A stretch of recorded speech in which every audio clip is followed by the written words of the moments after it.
Good afternoon, everybody. It's Rubel in the Woods, and we're out here. We're back at the shelter and stuff, as you can see, and we're gonna do some filming for the next bush class. I believe it's day 6, if I remember right. I didn't check.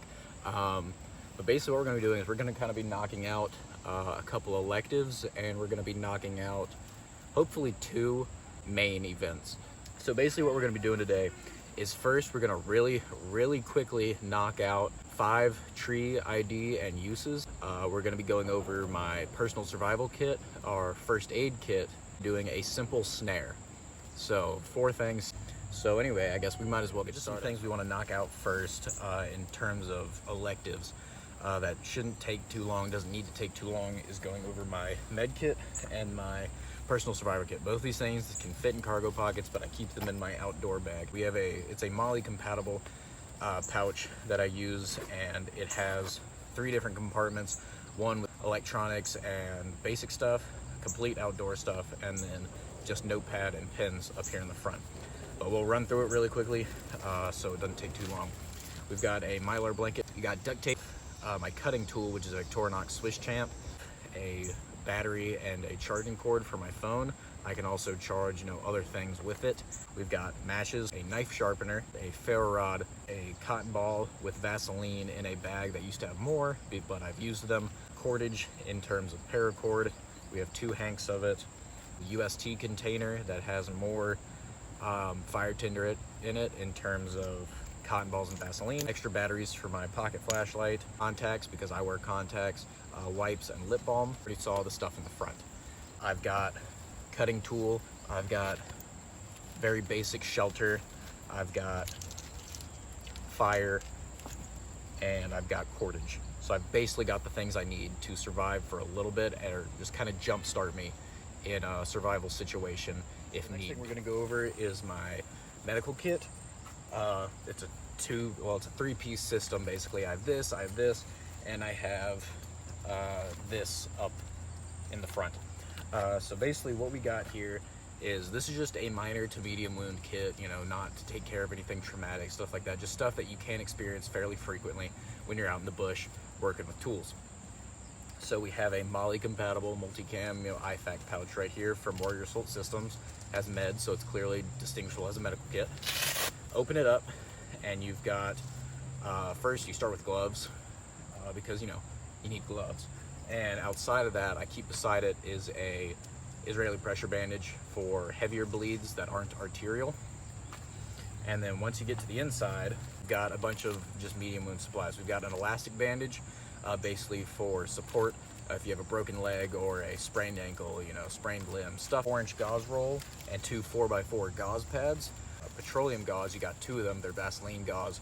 Basically, you can use those for burns, or you can use them for occlusive dressings in case you get a sucking chest wound, because you have duct tape, which goes hand in hand with the petroleum gauze, but it also, just works well generally for survival things. A medication packet, you have Advil, you have ibuprofen, you have Benadryl, Pepto-Bismol, basically just comfort, allergy, and pain reduction. You've got a cleanliness pouch basically, but you have sunscreen, hand sanitizer, and a bunch of wipes. Ointment packet, which has hydrocortisone, antibiotic ointment, sunscreen, lip balm, just various things like that. Band-aids. You can never have too many band-aids. A tourniquet. This is a Recon Medical Gen 3 tourniquet, a very good, reputable cat tourniquet knockoff. So I'm gonna put this stuff together now, and we're gonna go on to tree ID and uses. All right, beans and potatoes, we're on to tree ID and uses. So I'm gonna go find 5 types of trees, and I'm gonna tell you what they're good for. All right, guys, so literally just outside of my shelter, there's this tree right here, which I believe is a black cherry. Had to do some identification, but I believe based on its bark and such that this is black cherry. Black cherry is good for fire tinder. Not quite as good as birch, but it makes a good substitute because the oils in its bark makes it burn pretty hot. It's also pretty dang good for smokers in terms of burning the wood to smoke meat. All right, guys, so right here, this all bindi tree that you see here that we have literally just like bazillions of around here. This is a bush honeysuckle, or it's a type of honeysuckle. I'm not entirely sure which. I believe it's bush, just because earlier I saw them sprouting white flowers, which means it's a bush honeysuckle. But anyway, what these are good for, basically if you read up on it, you find that it's good for medicinal purposes. I have never used it for medicinal purposes, but apparently it helps with like birthing pains, sore throats, just basic varieties of stuff like that. But basically all I've really used it for is firewood, because it's really thin, it's really snappy. You give it a good pull and it'll snap off. So I mean, it tends to be pretty dry, so it makes for really good firewood. I use it a lot for the like twig fires. All right, guys, after making sure this right here that we're seeing, that I have my mitt on, this is American sycamore, which is really good for carving just because of the structure of the wood and its hardness. It's really good for carving. It's good for making bow drills. It's good for making splints because of its splitting ability. It's really good for feather sticking because of its carving, and in general it makes good firewood. It burns really well. So basically what we're seeing is it's really good for tools and fires. All right, guys, so I had to research this one, but basically what we're looking at is a mulberry. Might be a paper mulberry. I'm not entirely sure what kind of mulberry tree it is, but it's mulberry. I can tell you that. I'm fairly certain. So basically what mulberry is good for is if you see this little strip missing right here, I tested it and I made a mistake of pulling off a really long strip. But basically what you're looking at is the bark can come off really easily and make a long piece that really I think you could use for cordage, because it's so flexible and they come off in such long strands. You could use it for cordage. You could probably use the inners, as you can see there. And I believe I might have honestly done this before.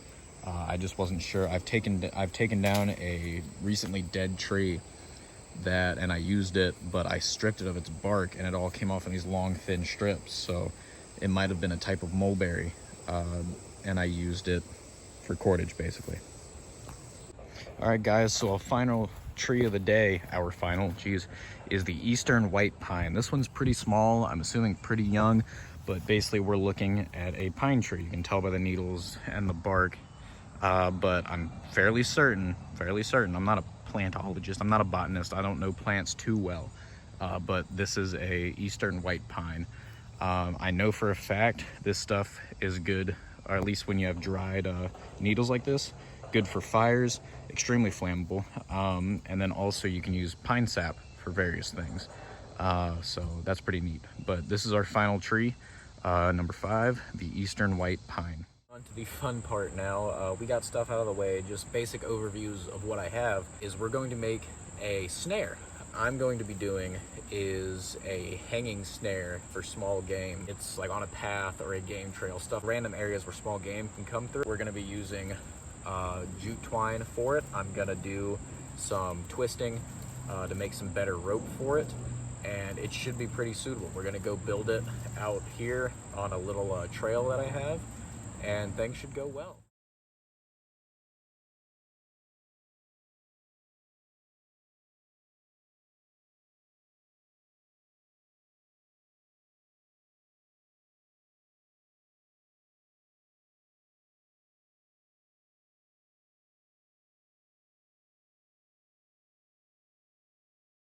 Just did the double strand twist. I did probably about 2 feet's worth, just to make sure I had enough. Got to make the actual snare piece, which means we're going to do a small loop that we're going to finish with an overhand knot, and then we're going to make the large loop, which will be tied off onto the actual like system that holds it up. So let's do that real quick. So we're going to make a small, about pencil's head size loop right here, wrap it around, and then we're going to finish it with an overhand knot right there. Let me hold it tight. There we go. All right, there we go. We have the overhand knot, and now we're going to cut off the ends right here.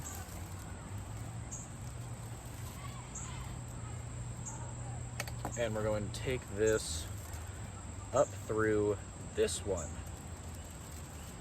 And this should make the system to where, you know, if it's gonna hang like this and the animal will come through and it'll like snag it and it'll pull down on it and tighten on the animal.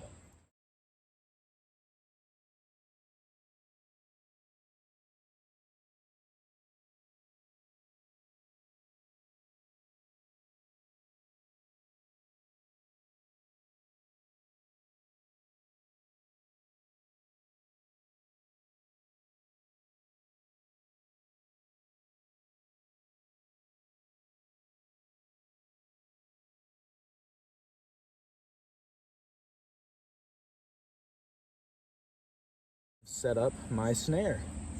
I did the little overhand knot and everything, and I got it all set up. And what I did was I made this little tiny like entrance area that something can sneak through on this path. And I've put debris on the other side, just small stuff, basically as practice. Not full on, but you know, just as practice.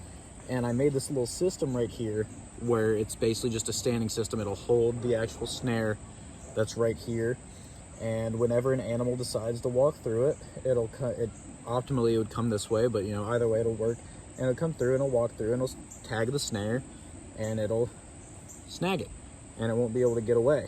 I don't think a rabbit or a squirrel will be able to get loose of this unless they like chewed the cord. But I mean, I think that's a pretty good looking snare. It could possibly work. I think what I would do to make it better would maybe make this a little taller and more open and more appealing, and make the rest of the stuff around it absolute chock full of debris, so it's not appealing at all. So all they have is this nice little area right here to walk through that looks all pleasant, and then they walk through and snag on the snare. So all in all, I think that was a pretty dang good looking snare. I like that. I hope y'all do too. And I mean, I highly recommend y'all practice this. It's fun to do, and it's extremely satisfying when you're done.